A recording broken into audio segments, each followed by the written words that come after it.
The hype train, much like your sister, is a very easy vehicle to board, and much like her, the ride can often lead to disappointment, hurt feelings, and a project you don't really want anymore. Like a baby. But that's not to blame people, as it's good to be positive. It's good to support franchises you love in the hopes that they might actually release the game you've been dreaming of. However, you've got to learn to be keen-eyed, my grubby-handed children, and look for signs that might tell us more about the final product very early on. So today, think of this as a sermon on the mount for titles on the horizon, which might just be whiffing a bit already. Just remember though, I'm not saying these games will fail, but that the following observations might give you cause to keep your coins stashed in your I Love Jules because he's the best boy at What Culture Gaming commemorative coin purse. With this in mind, I'm Jules, the best boy for WhatCulture.com, and these are 8 upcoming video games that have already made crippling mistakes.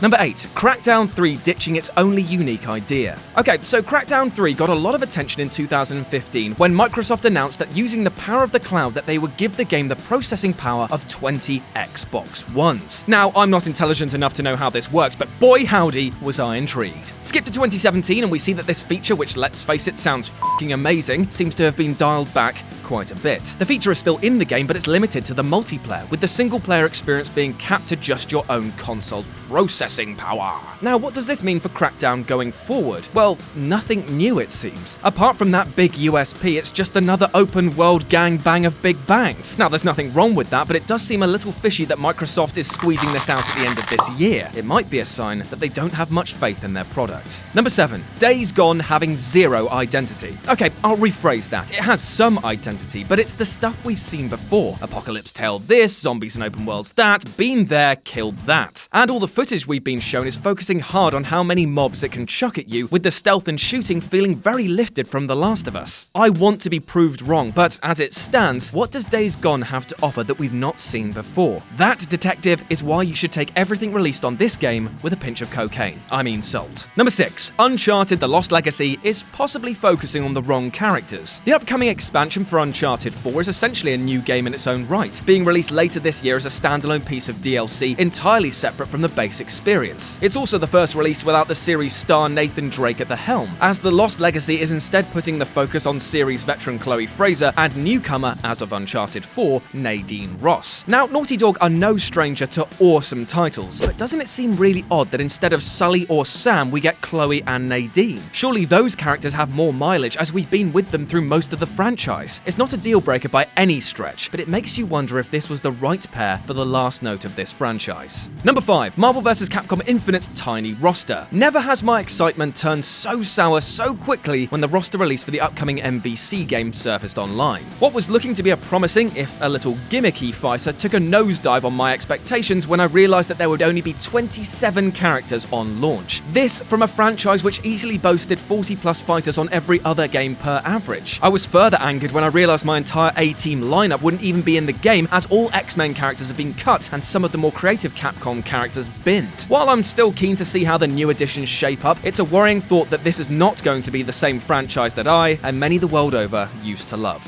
Number 4. Assassin's Creed Origins climbing animations are still the same. Assassin's Creed, despite what it might think, is not the only game with parkour in it, and the fact that we're still shown the same climbing and traversal animations is, at this point, rather lazy. For as much as Ubisoft is claiming that Origins will be a complete reinvention of the series, having these animations transfer over shows the game will feel, for the most part, mechanically the same. Now, you might argue that it doesn't need reworking, but then I would ask you to tell me how you hope to have a fresh experience when you're trading on past glory. They've got time to tinker with this, but if they don't, expect the game to feel very familiar and possibly very boring. Number 3. Spider-Man's best moments are all QuickTime events. In terms of production quality, the upcoming PS4 Spider-Man is looking to be webs and shoulders above the rest. Puns, I've got them. The setting feels beautifully realized, the swinging mechanics seem to be on point, if a little slow, and the fighting system, while feeling very Arkham Asylum-y, showcased a fluidity which impressed critics and fans alike. Yet the big thing that people seem to be skimming over is exactly how much of this game will be in QTE form. There seem to be an awful lot of button prompts in the gameplay we've seen so far, and it worries me that agency will be taken away from the player at crucial moments. Some QTEs can be okay, but if it boils down to boss fights on a button, then I'm going to be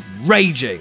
Number 2. Final Fantasy VII's episodic, air quotes, remake. It's what we all wanted and prayed for. A Final Fantasy VII remake. Huzzah! Except it's not turn-based, it's episodic, and according to Square Enix will be more of an update than a straight remake.